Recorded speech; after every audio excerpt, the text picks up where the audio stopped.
Yeah, you don't need to put oxygen or water pump or another type of things. Just put fish and water. The other thing is business. Look at my pond. I will show you also my aquarium, and I feed with natural fish food.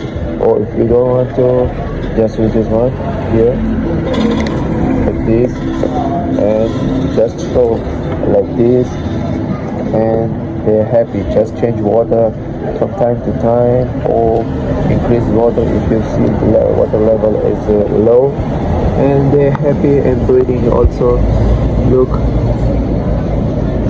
almost 1 year. Look that one also. They're happy. I put my hand, they run.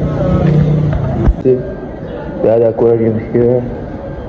No water pump, nothing, just water and plants. Look, I'm not lying. Look, also we have babies here.